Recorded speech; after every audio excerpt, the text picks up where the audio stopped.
BJP UP में काटने जा रही है 1/4 सांसदों के टिकट। मंत्री से लेकर बड़े बड़े नेता और केंद्रीय मंत्री तक सदमे में मचा हड़कंप। जो नेता 5 साल में नहीं दिखाए हैं अपने क्षेत्र में मुंह, नहीं किया है क्षेत्र में काम, नहीं है जनता के बीच लोकप्रियता, उस पर संगठन गिराएगी गाज, काटेगी टिकट। भाजपा के ऐलान से कम लोकप्रिय नेताओं में खलबली, कैसे बचाएंगे अपनी सीट, कैसे मिलेगी टिकट। भाजपा ने ठाना है यूपी में 80 सीट पर विजय पताका लहराना है। अमित शाह ने किया ऐसा प्लान तैयार कि बांट दिया है देश को 10 जोन में। 300 कॉल सेंटर की होगी तैयारी, चुनाव सामग्री से लेकर प्रबंधन तक की होगी जिम्मेदारी। 2024 में होने वाले लोकसभा चुनाव को लेकर भाजपा की तैयारियां दिखने लगी हैं। अगले साल अप्रैल के मई के बीच चुनाव कराया जा सकता है। उससे पहले भाजपा ने यूपी के सांसदों की संख्या बढ़ाने का काम भी शुरू कर दिया है। 80 सीटों को जीतने का लक्ष्य लेकर चल रही भाजपा ने यूपी के कई जिला अध्यक्षों को बदल दिया है।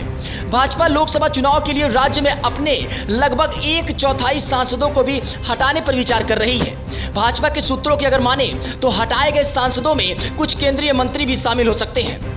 पार्टी के अंदरूनी सूत्रों के मुताबिक इसमें से ज्यादातर बदलाव पश्चिमी और पूर्वी यूपी में हो सकते हैं। ऐसे में सांसदों और मंत्रियों का संगठन रिपोर्ट कार्ड तैयार करवा रहा है, जिनसे लोग खुश नहीं हैं।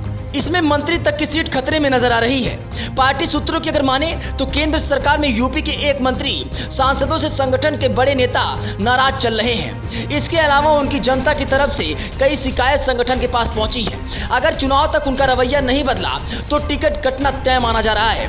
2019 के लोकसभा चुनाव में विपक्ष के हाई प्रोफाइल नेताओं को हराने वाले कई सांसदों को इस बार अपने अपने संसदीय क्षेत्र में जाकर लोगों से संपर्क करने और स्थानीय संगठन के नेताओं से बेहतर समन्वय बनाने होंगे।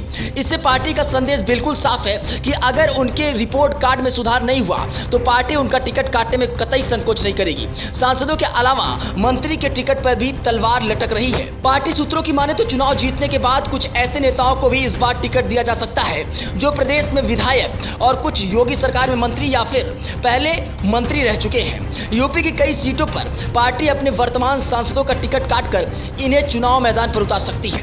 आगामी लोकसभा चुनाव के लिए बीजेपी ने एड़ी चोटी का जोर लगा दिया है। बूथ लेवल तक पार्टी की पहुंच बनाने के लिए गांव की एक एक मतदाता तक अपनी बात पहुंचाने के लिए मकसद से बीजेपी ने न केवल देश भर में 10 जोन को बांटा है, बल्कि देश भर में 300 कॉल सेंटर स्थापित करने का फैसला लिया है।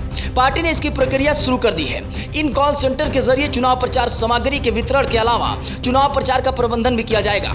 पार्टी के अंदरूनी सूत्रों ने कहा कि केंद्रीय गृह मंत्री अमित शाह द्वारा बुलाई गई मीटिंग यानी बैठक में देश को 10 क्षेत्रों में विभाजित करने और हर एक क्षेत्र में एक एक प्रभारी की नियुक्ति पर चर्चा की गई। सूत्रों की माने तो इनका काम अपने अपने क्षेत्र में चुनाव प्रचार का प्रबंधन और कोऑर्डिनेशन होगा। इंडिया गठबंधन एक तरफ और बीजेपी एक तरफ। क्या लगता है कि आपको इस बार 2024 के लोकसभा चुनाव में किसकी तैयारियां बेहतर नजर आ रही हैं? अपनी प्रतिक्रिया हमको जरूर बताएं और बने रहें जेटी न्यूज के साथ। लेकिन अगर ये खबर आप यूट्यूब पर देख रहे हैं तो चैनल को सब्सक्राइब करना ना भूलें और फेसबुक पर देख रहे हैं तो पेज को फॉलो करना ना भूलें।